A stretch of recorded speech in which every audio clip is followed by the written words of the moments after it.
Look at all these new people. How we're going to convert them. Woo! So you have performed here before, you told me. Oh yeah, yes. I've done a couple of open mics here, and I've also done the featured performer slot here once.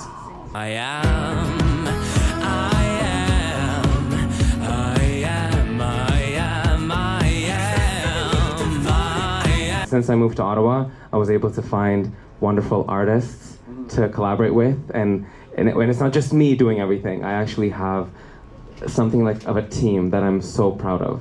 Yay! Honestly, it makes us feel less alone. I get it. Where did you film this? We filmed this at the Gladstone Theatre on Preston and Gladstone. You're from Ottawa? No. I just moved to Ottawa from Toronto, just over 2 years ago. Yeah. So who did the choreography? Alec. Yes.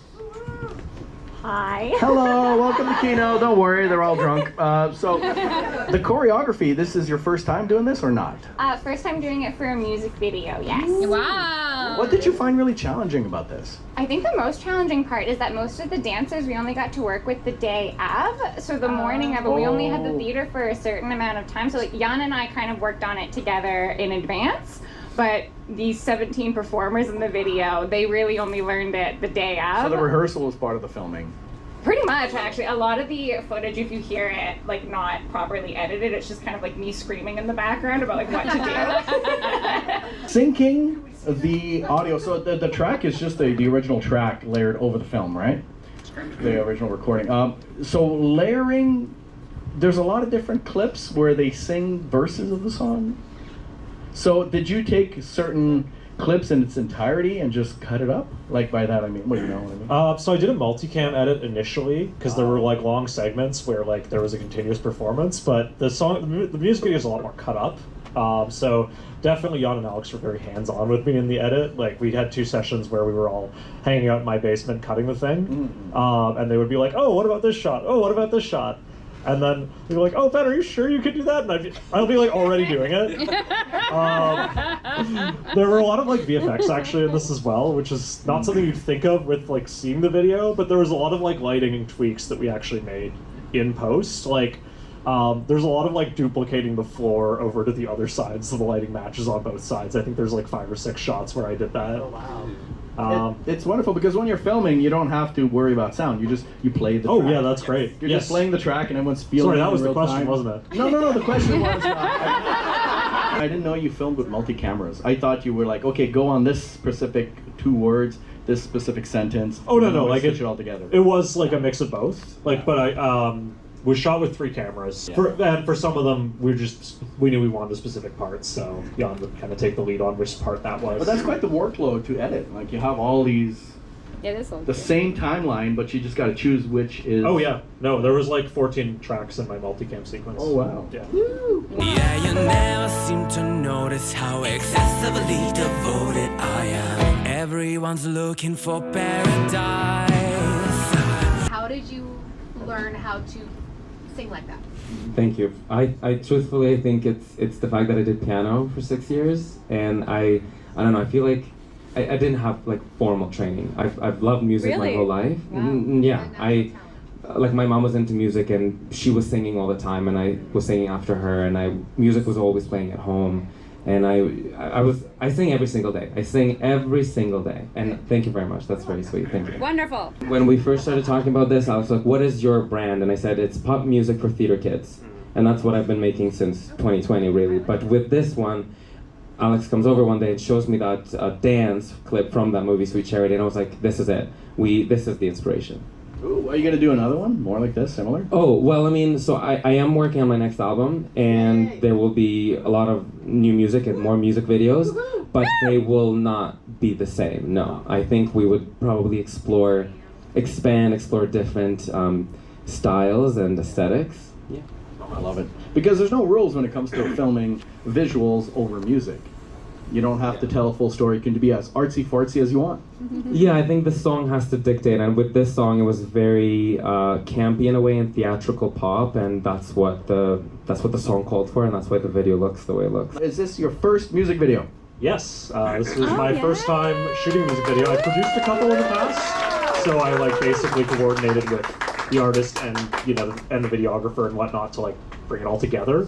Nice. But this is my first time being the videographer on a music video, and it was really fun because Don was very patient and very hands-on, and Alex was great, and all the cast were great too. It was There was a lot of yelling, oh yeah, kicking. yeah. She was yelling at all the dancers. Well, would you do it again? Would you do a music video again? 100%, especially with Jan. The reaction you got, right? Did you expect that reaction? Ah, great. Everyone, this is Fatumata.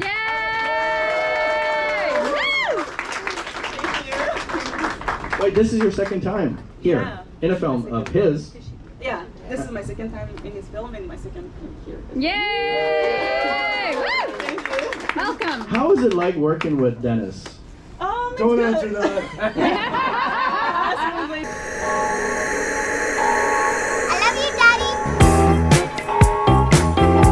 It's really good to work with him. It's really supportive, kind, and So not true. I'm kidding. Yeah, I really enjoy working with him. It's the yelling, isn't it? It's the constant. No. Actually, he's really patient. Guides me through what I need to do. But here's a good question: because the films he makes are so abstract, did you have a visual of what it was going to look like? Because this is the first time you see it. Yeah, he sent me the script before and explained me how it's gonna Wow. go, and I love horror movies. This is my favorite genre of movie, so I was really excited when he sent me the script and he was like, "Can you come and help me with this or play this with me?" So you're gonna do another one. Yeah. Hopefully, yeah. Oh. Yeah. Dennis, I got a question for you. It was balancing, teetering between comedy and horror. Was that intentional? What was that? No, so it was, when I shot it, I envisioned something kind of ambient, slow moving, this weird, mysterious, and then when I got the footage back, it didn't work.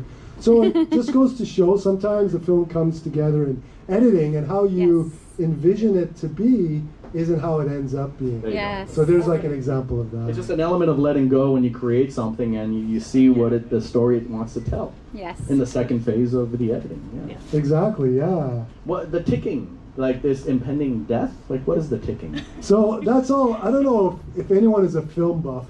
There's a film called Wild Strawberries by Ingmar Bergman, and there's a scene in the beginning where an old man sees this horse-drawn carriage and a coffin falls out, and he sees himself in the coffin. So that was kind of a dream sequence. So not that I think I'm Ingmar Bergman, but I wanted to try to channel that, and then from that, all the other stuff is kind of like, what objects can I carry with me to the shoot? It's kind of like Final Destination. So you're seeing your death. Is this what's going on? You're seeing? Kind of. I guess. But according to your reaction, you're running away from death. You know death is coming. Is that right? I'm just kind of remembering all things that happened in my previous, in my life at some point, And what does this film mean to you? Now that you've seen it, what does it symbolize? Let's dig deeper. Therapy Let's talk time. about her. That's a tough question. Yeah. Honestly, There's a lot of layers in this one. Yeah, and it's without any dialogue, which most people think films without dialogue are actually easier, but honestly, I think it's more challenging because it's easier for me to express my feelings when I can speak, So, yeah, I think that was the challenging part, and honestly, I don't really know how to answer your question. Yeah, well, you'll definitely watch it a second time, I'm sure, when you're home, and you'll get to examine it and yeah, for sure. And I was sitting on the back, so I didn't get to see the whole scene, but yeah. Well, he'll share it with you, and he'll do a second rewatch. Let's go straight to questions. Dennis. Sorry. That never gets I'll be old. Dennis. I appreciate you, Natalie. I'll be Dennis. I was curious if you've had any acting classes because your micro expressions were so good. Oh, thank you so much. Yeah, I did take some workshops. I've been into the acting world since 2021. Okay. And I'm also 2021. Yeah. Oh, and I'm that's also recent. into modeling as well. Modeling is really my thing, but I'm trying to get back into acting even more now. So yeah, I did take some workshops here and there. Yeah, it was very convincing. Yeah. Who else had a question? There was Ben. So you mentioned your inspiration, obviously, for the dramatic elements. What about the comedic elements? So yeah, that came together in the editing because it wasn't supposed to be funny, and that doll's voice wasn't supposed to be there. But then, you know, it just kind of, you're there when you edit, you're there. Wouldn't it be weird if you threw in a weird doll calling her daddy? You know, and then, yeah, let's do it. Then everything's like, yeah, let's do it.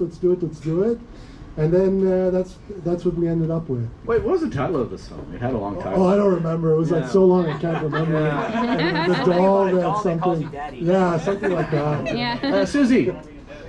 Did you already own the doll? Yes, I had the doll already. Yeah. Raggedy Ann, right? Yeah, and I was waiting for the perfect film to introduce her to the world. And that's what we ended up with. Yeah. The history of those dolls. I don't know, I man. had one. I had Stephanie? one too. And then I'll get to. I mean, you always come up with very creative stuff. This Well, one thank has you. left me feeling many things. I didn't know if I Empty? wanted to laugh. No, laugh, cry, run, be scared, shit my pants. I don't know. Like, it was like It's like a fever dream. You're breaking genres there. You had like both. You got different things. Well, thank you. It's when I was editing it, yeah, I was just kind of throwing things in, like throwing something against the wall and seeing what stuck. So we got together one afternoon and we just, you know, had coffee and drinks and a lot of chats because we're friends. And we talked about some emo stuff, and in between we filmed some random stuff. Like, I'm like, how does this start? I don't know, let's just make some tea. Yeah.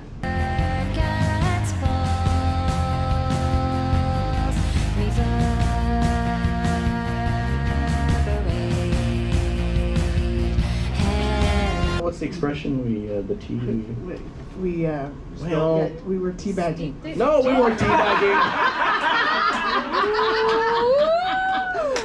I mean, I hear it gets a little saggy with age, but I guess women can teabag too. And then it got a little drippy. It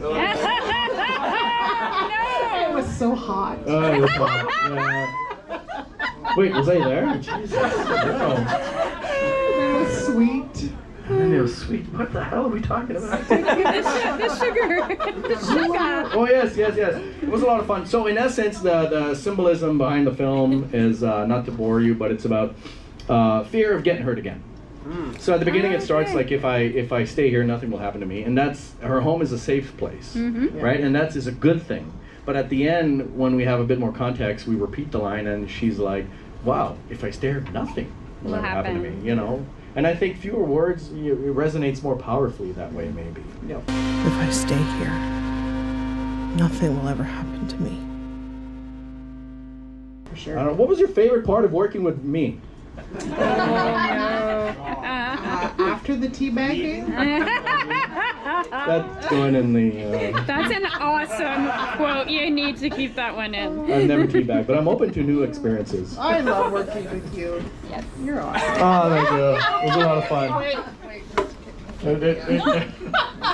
We're too old. We're not flexible I enough. can't stand it. Oh my God! If I teabag, I can't get up again. So it's gonna be a permanent Dip deeper, honey. dig deeper. For those of you who don't know what teabagging is, no. I'm not mansplaining. I'm explaining to everyone. You take your testicles and you dip them in someone's face and just go bloop, bloop. Did it turn out the way you thought it would? Like I explained it in my head, what was going on? I had no fucking idea. Because it's such an abstract concept. Yeah. Like Dennis said, we're getting visuals and we're seeing how we can put it together in the editing. I look forward to filming because I'm filming with certain people and it's a social and we're just hanging out and we're talking about our life, and in between there's these little moments of photography. Yeah. So when I look at that, I remember the day we were at your place. We were always hanging out anyways, but that specific day and the stuff we talked about. So for me, it has more significance. It's beyond just the concept. Yeah. It's these moments it's these photo albums of our lives, like I keep I like that. saying. Not being able to leave a place of comfort. Yeah. I really got agoraphobia vibes, and I wondered if it had anything to do with mental health at all. Like, or is it just about relationships? No, it's got multiple layers. Okay. Absolutely. There's the dangers of getting too comfortable. There's, security and just being alone. And I'm not saying that's as a bad thing. I'm just saying it could eventually cripple you. It could eventually stop you from, you regret things later in life. Like I always want to do this, but this is what's going to happen if I step outside, so I'm safer indoors. But I still long to be outside. And there's that moment when she's looking at the sun, Yes. and then she's like, I'm going to confront the light. I'm going to look straight into it.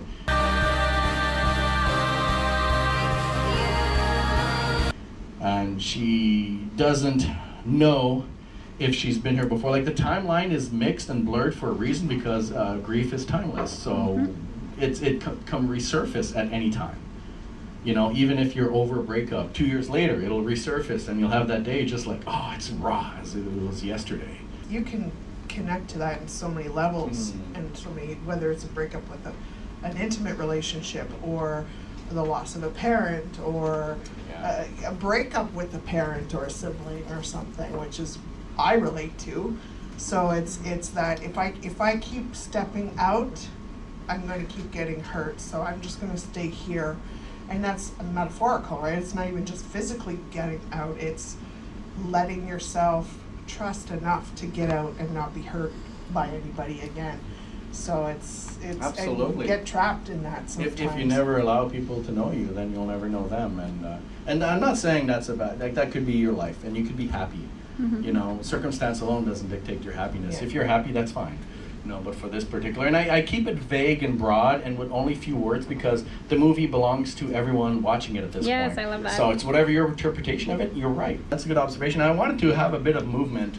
I knew exactly the shot I wanted, only when I was doing it, if that makes sense. Yep. Like, I didn't know what we were going to film, really. So, and I go in there and I say, what does this look like? What does this look like? And in the film, there's occasionally, like in her shots or when she's drinking, like I move it and I line it with the sun such a way where it is blinding. It blinds the lens. You must have seen a lot of that. So it's just like, it's the constant reminder and the longing that it's out there and it's peeking in and it's taunting you. Not sure what he's going to do. He'll take the cup, he'll put it in the spot, and he'll go, That's right. That is right. okay, I know what we're going to do. Okay. And then it goes on. And it's like, Because I just wanted to have a good time and hang out and not worry about it. Because it's just me. Honestly, I love sound. Sometimes we fill it with too many words. Sometimes less is more. There was I brought my mic and we had some dialogue there, but my motivation for that, it was just to have a good time, not think about and worry about setting up, and just being present with Stephanie and just having a wonderful afternoon. And whatever happens, and we'll retell the story in the editing. There was a lot going on there. Hold on. Okay, the first thing, there was a lot of, again, interpretation, right? Okay. So I want to talk about the color grading. Color grading is like color, just a color. The first half is like warm and orangey, and the second half is blue and green and cold. Was that intentional? And I went shopping, and I just got the best things ever. Check out this new blush. She's doing that thing again, isn't she? It's actually really funny that you brought this up. Because I didn't color correct it at all. I literally, that's just what the shots looked like. And I didn't intend for it to look like that, but when I put them in, I went, oh, nice. Cool. Sorry, I shouldn't say I didn't color correct. I brightened up the warmer shots. They were a little bit too dark. Significance is the outside world is cold and unforgiving. But it really is kind of funny that in retrospect, it's like it was the same camera settings between both shots, and it just happened to be that the inside was warm. Well, because your and lights, outside was cold. inside are very warm to begin with. So that's why It's just a. Is she like happy? Is it a? Whoa! Don't say happy accident. If you don't know, we won't go through it. We're healing. Serendipity guy. We are healing from that incident. Okay, so I will keep opening that wound. you are. You are. Was it a social commentary on I'm AI? sorry. That's okay. What?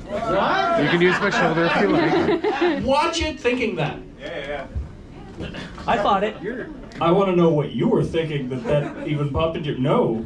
No, please, unwrap that for me. What was the title of the film? Real. R-E-E-L? Yes. Double But entendre it's supposed to be. It's real. supposed to be like real. Like you say it out loud, it could be real. So or it starts with someone being a content creator, wanting to exist, wanting to have that validation or attention, whatever it was. The way she did it was that. And then all of a sudden, the viewer is like, it was almost as though you were watching yourself from a distance wanting that, but not able to achieve that. And then, I don't know what I'm talking about. None of us. So it wasn't. That's not what. Okay, so what was the intent? What was the meaning? What was? I mean, the intention was just. Actually, I'll tell you, the real intention was to just get up on stage. No, I literally came up with this idea because I was just like, man, I had so much fun last month just being up on here with you, and I was just like, I need to come up with something. I appreciate you. know? Dude, no, but seriously, the reaction the crowd had throughout the whole thing. I don't know. I was like I mean, obviously, I believe in the work that I do, but it's that was fucking, thank you. Thank you. I didn't think that was It was good. There was oohs and ahs. Right? I was sitting in the back going, what? Okay? No, it was good. It hit some chords, and apparently we'll ask the audience what their interpretation is. Yes, please. So let's go to interpretations. Yes, Dennis. Let's start with Delaney. Well, what I really liked about it all was it started, it was very clear, you understood it, you're like, oh, this is a TikToker, okay, very clear character, you knew what was happening, go over there and say, she's not really like even doing anything, she's just a crazy person, very clear. And the community did everything clear, and then subverted the expectations. Yes. And then subverted them again. And again, and again, and I just went, where the hell is this going? I was so on for the ride. Yeah. So in my head, that's just all one twist. So it's funny that because it got so many reactions, it's like, oh yeah, I guess kind of it is like 2, 3, 4, however many. I wasn't counting. You're not expecting it. Yeah. And then you're not expecting it again. Who are you talking to? And I was genuinely surprised by something that should not have been surprising. Yes.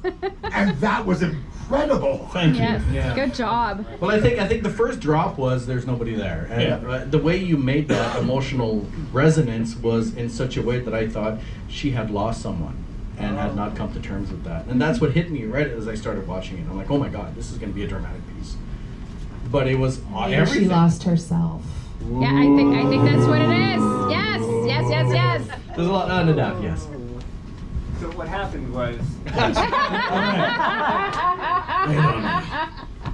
So, Susie, right? Yes. All right. So Susie, right, lost herself, by your own words, right, in the TikTok world, putting on a persona of who you think the world should have in relation to the world, right?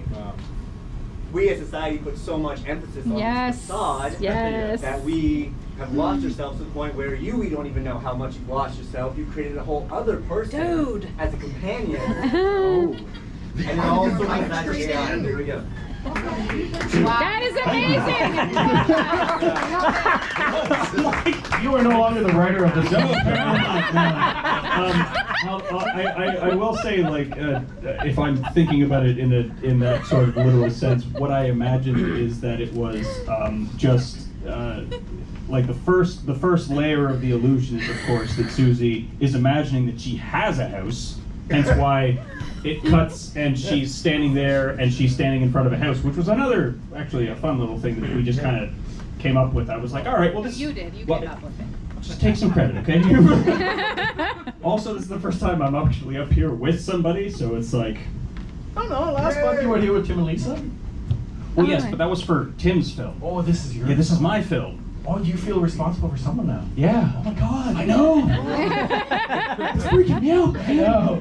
Anyway. Well, they're all in good hands. So the first illusion is that she's imagining that she has a house, and then the second illusion is that she's imagining that she has roommates, and then the third illusion is that she's imagining that one of her roommates is hallucinating, and then that's. So 3 layers, I guess. You pulled the thread really well. Maybe 4 or 5. Go for it. Yeah. So,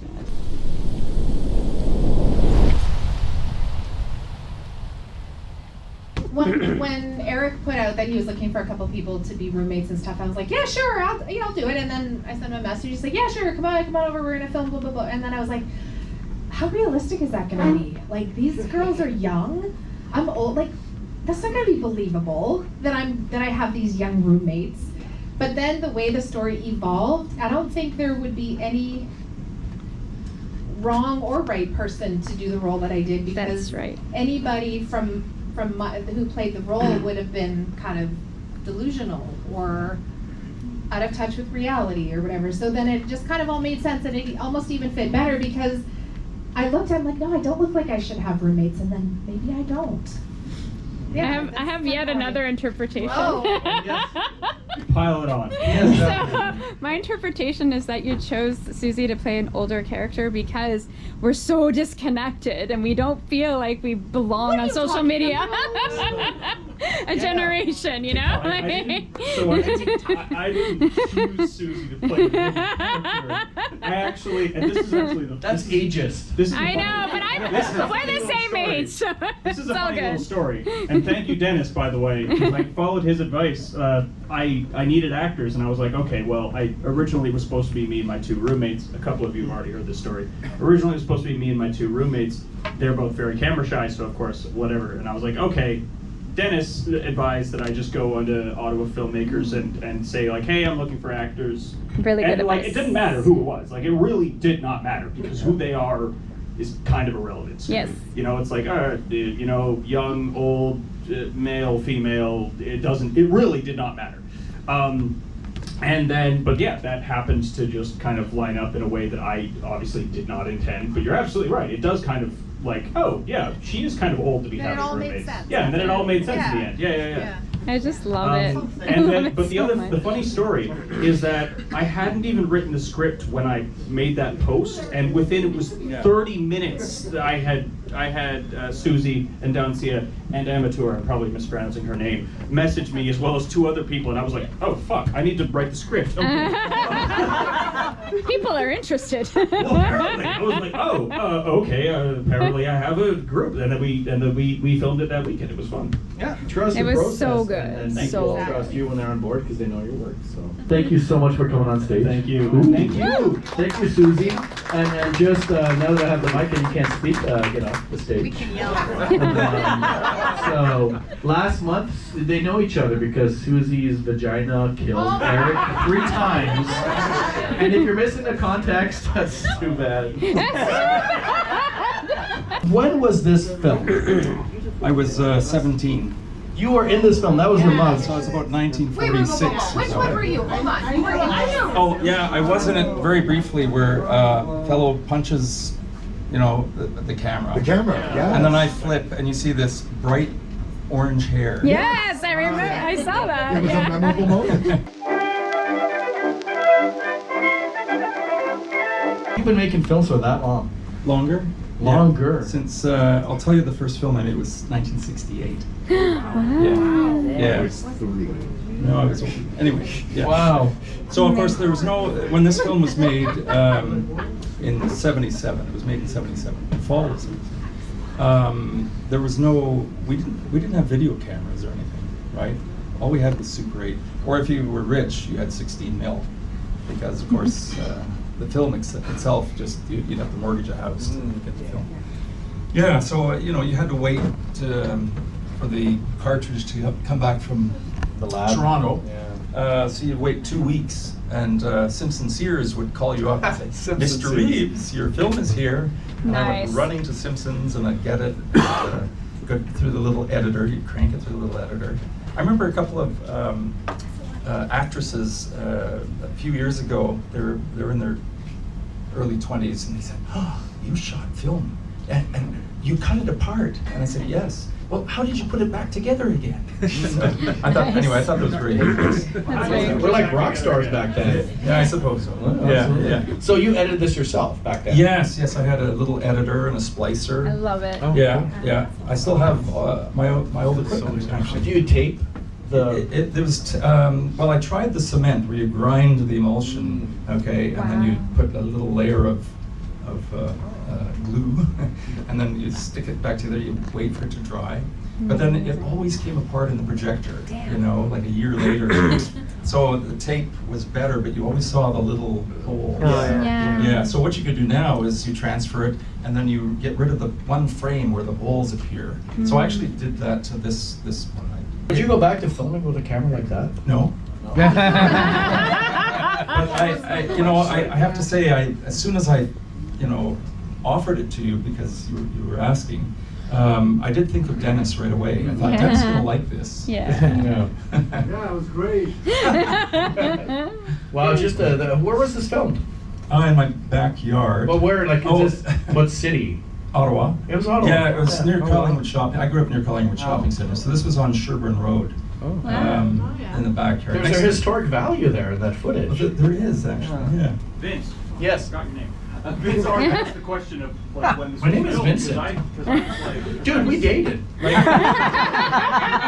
I loved you. Tramp. There's a reason it's in. He already asked the question of like when this was filmed because I was watching it thinking like, wow, this is a really realistic effect. Thinking that it had to be. It wasn't an effect. No, it's actually. It was before you were born.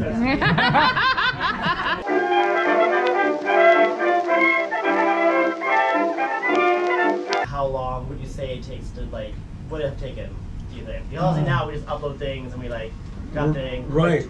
No, it's a good question.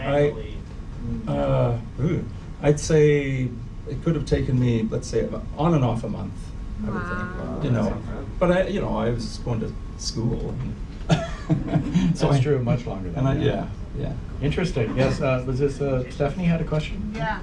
If you could mix modern technology with the editing process, would you choose to still use the Super 8 to film it?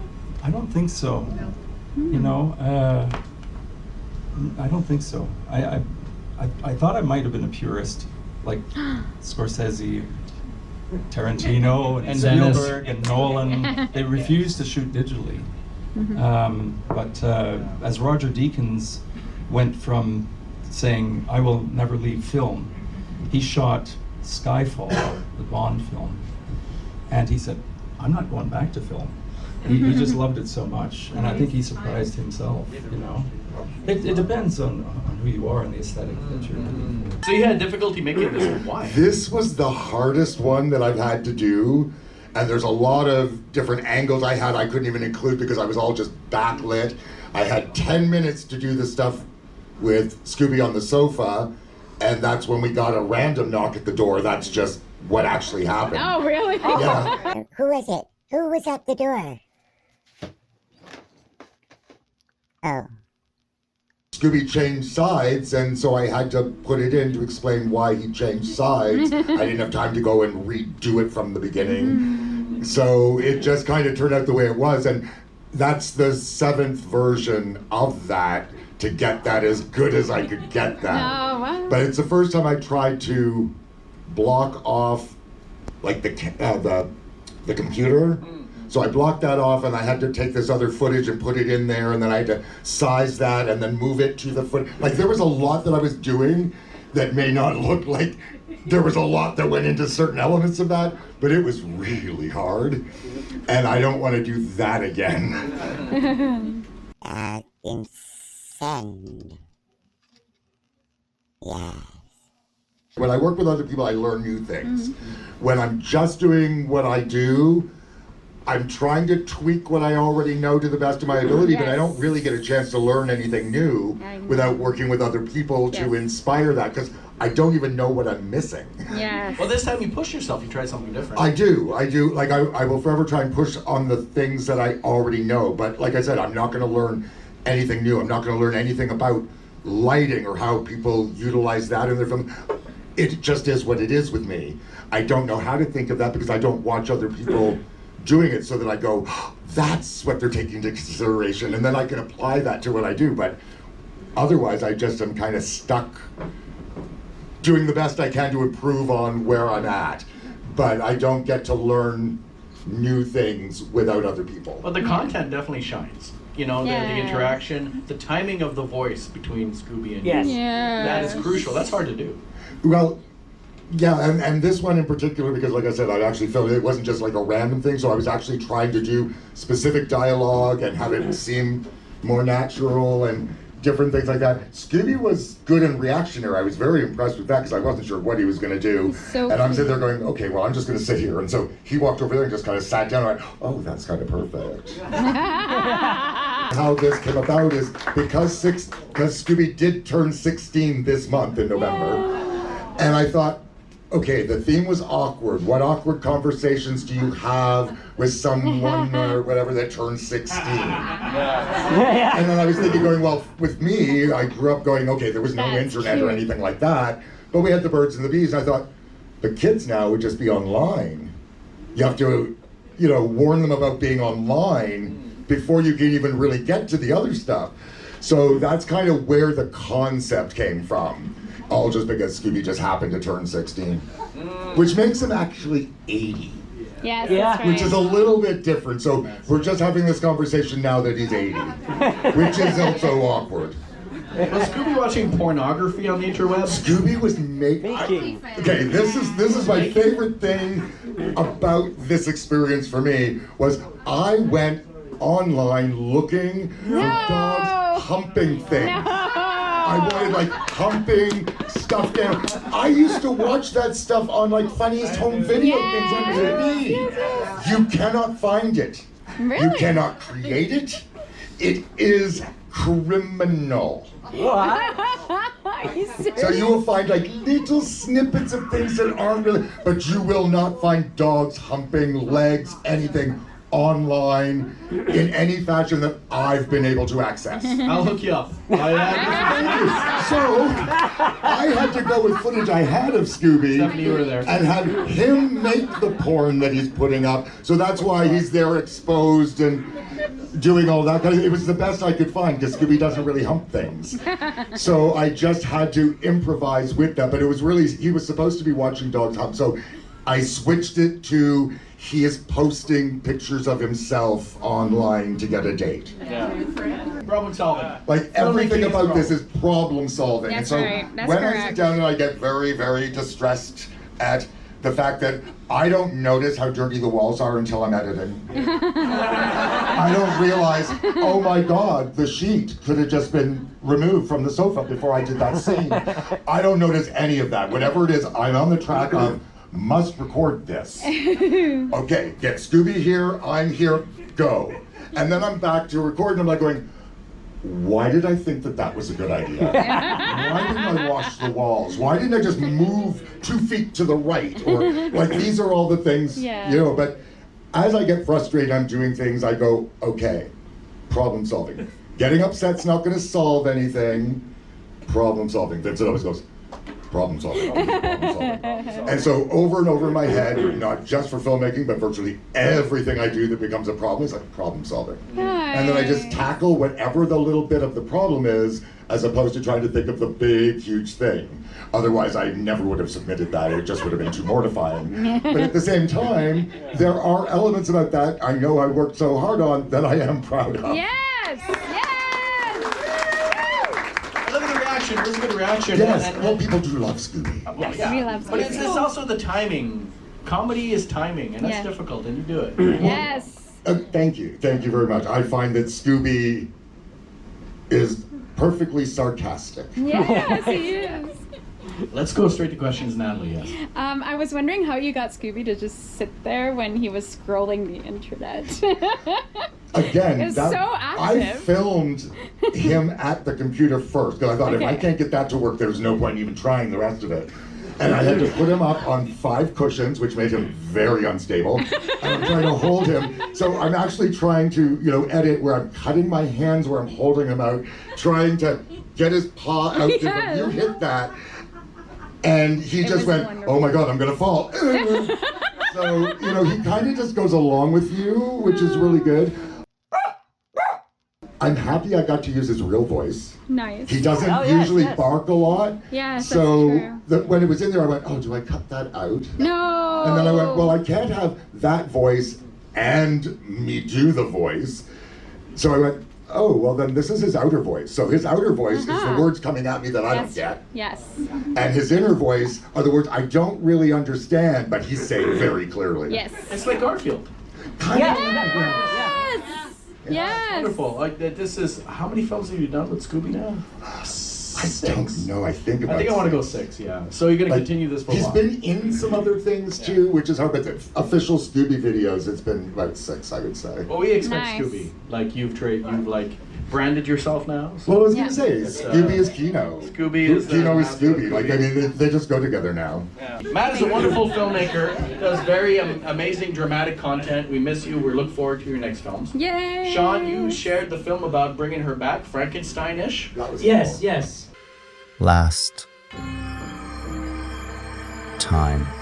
A lot of inspiration came from that, really. But what I wanted to do was kind of create, like on Halloween, I want to create my own kind of urban legend, you know? Ooh. So I wanted to create this urban legend about a mad scientist who was also a doctor who basically murdered every woman he ever loved and then decided to create a creature from multiple pieces of every woman he's ever loved.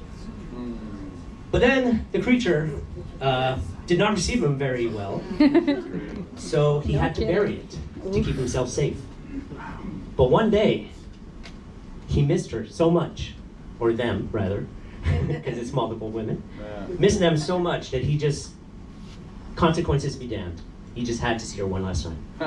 There's so much context there that we didn't get that makes for like a larger film. Yeah, exactly. A larger You could do a story. feature. Like the way. Well, this is how I'm very damaged and emo. The way I saw it was that is you're trying to find. No, I love it. I have a healthy relationship with my grief. It's great. With your So grief. the way I saw it, for me, I'll tell you my interpretation. I'm not, because it belongs to us now. Yeah, of course. So and I left the story ambiguous on purpose. You're looking. The creator was looking for all these perfect pieces of every single partner and trying to find it in an individual, and that's not possible. There's always going to be things you don't like. Yeah. So that was the mad creation.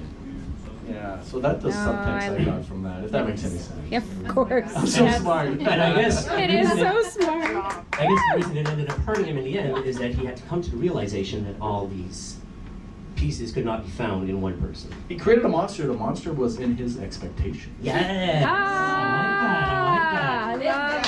You made the film. You got me going. Yeah. That's wonderful. So Matt, what was your participation in this? Right. What was your part? I did some of the audio work and the lighting and the gimbal work. It looked really good. I like the choice of the black and white. And he killed the girls. Yes. What? I'm not telling. He looks nice. How did she do the wow? So she's a contortionist, Yes. and I specifically in the casting call looked for a contortionist that could do that. That was amazing. That It was so convincing. I can do that by accident. Yeah, we've been in the hospital for 2 months. It was a challenge to tell a story in a minute. Yeah. Yeah, and it's a challenge that I wanted to try. Like, for a while I've been thinking, I want to tell a story in like the littlest time as possible. Oh, that's a cool You know, challenge. and that's actually what I aim to do there. And I left the story as ambiguous as possible so that everyone could have their own little interpretation, like you did, their own little interpretation of what's actually going on or what the message is behind it. No, mine is the correct one and the only one. Okay. No, but I love it because it's true about challenging. And a lot of people are under the belief that, you need more time to, connect and reach someone and move them emotionally. And that's not necessarily true. If you're a master at your craft, you can move someone to tears in 30 seconds. And I'll prove it to you. You must have seen commercials in the Yes. past that have moved you Yes. to tears in only 30 seconds. That's Amazing. true. That is true. Yeah, Yeah. How did you get the sound in this? Just from my phone? Just from the phone. This is phone sound because it's in the car, so it's already muffled. Yeah. Oh, so you already have like. But I did put a sound effect over the whole thing for inside the car too. Oh, please. No. This could be a series about like car conversations with your son. Oh yeah. Yeah. He's already traumatized for life. Because when they're in the car, they're like a prisoner. They can't unless they're in the middle of the Queensway. Then you start having the conversation because he can't go anywhere. No. Yeah, that's how you. Actually, That is so true. I have had so many birds Yes. and bees conversations with my children in the car on trips because they can't get out. As you're going 80 miles an hour, Yeah. let's get out. I do this, I'm like, oh, we really should have a conversation. And they go, oh, God. I jump. I'm a captive. That was a lot of fun. How did you put the camera on the dashboard? Is that what's going on? Yeah, I have this little Like mini your phone? tripod. So yeah, we just put it on. It looked great. Like visually, like the tones and the colors and everything turned out really good. Hootie? Even this was a huge risk because they are traumatized for life. And that's what. And when I pitched the original idea to him, and then he was like, "Yeah, No. but this could be a film. This conversation." I'm like, "Oh yeah." And it turned out well. Yeah, it worked out. Yeah, it I was really good. want to see the film you had envisioned now. No, she's had many men in her bed. Come on. For Kino! For Kino! How dare you, sir? I was in your bed a couple times. You have last month. That's right. Oh my goodness.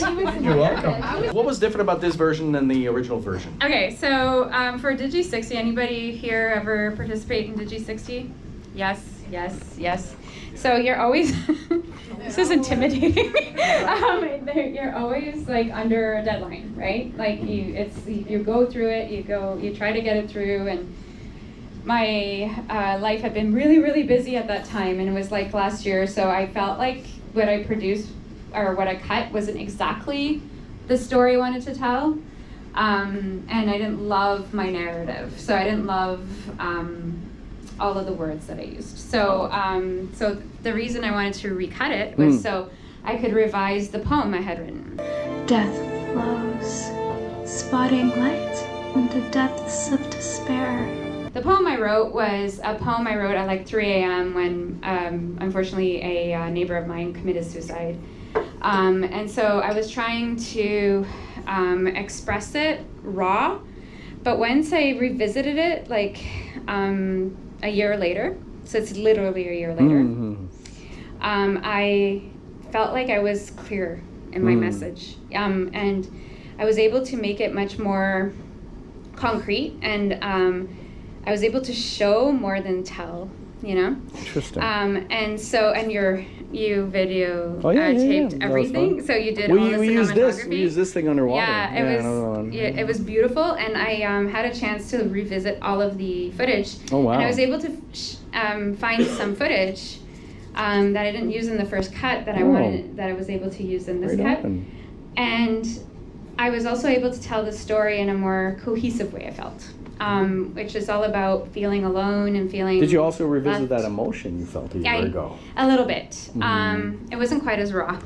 Yeah. So that was nice. But at the same time, what was nice about it too is the ability to tell the story in my own way without feeling like I had to submit it somewhere. You know, like so it had to fit the theme. It had to, go with. That's true. Sometimes you need a bit of distance. Yeah. And sometimes you don't. Actually, sometimes what's raw is raw. It's sometimes, raw. Yeah. But you watch the films later in your life. Like I was talking to Dennis earlier about, do you ever rewatch your films? And he's like, every once in a while I do.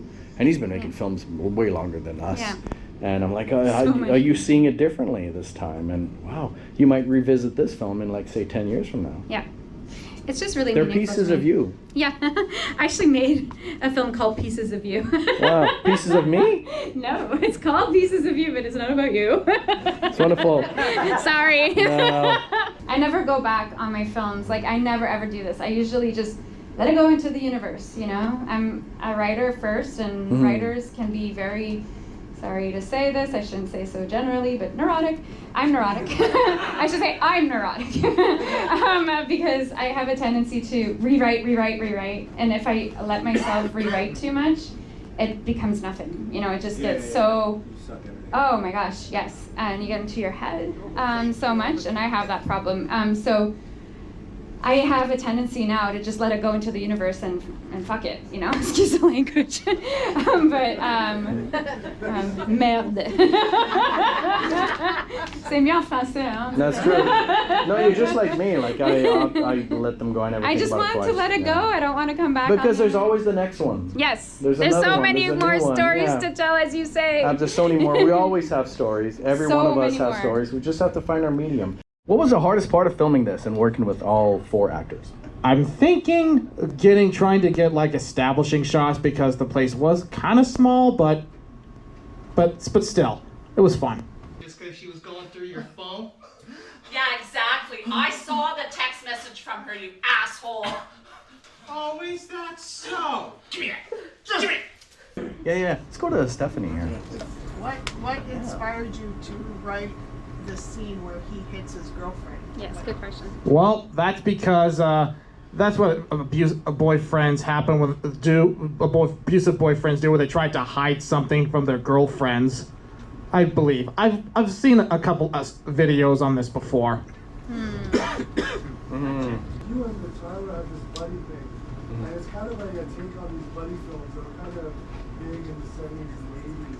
I wonder if there's a certain buddy or series of buddy films that inspire you, the character that you and... Well, basically, I got the inspiration from Drake and Josh. One's irresponsible, and the other is actually responsible. I'm old. What is Drake and Josh? What is it? Drake and Josh was a series on Nickelodeon in the early 2000s. Oh, damn. Great questions. That's why I rely on you guys for having like really substantial questions. Ben. Yeah, so Emmanuel, you were the actor, camera operator, director, many other things on this. How did you find juggling all the roles? Which role did you like the most? Which role did you like the least? Well, I do like the acting part. That's what I like the most. And the one I like the least is probably the camera positioning because of all the angles that I have to do and all the stuff I have to move in order to make my camera fit, because my camera does not zoom. Well, at least doesn't zoom all the way. But as for juggling the different roles, it gets easier over time. Yeah, you edit this yourself, or? I did. Yeah, how do you like the editing process? I like it great. I did notice one mistake in the editing process as I forgot to blur out the cut thing that I said. That was embarrassing, I'll admit. It was funny. It was good. Oh, thank you. Just own it. You did it intentionally as a, it's a meta observation of we're all actors on a stage. Sure. Let's go with that.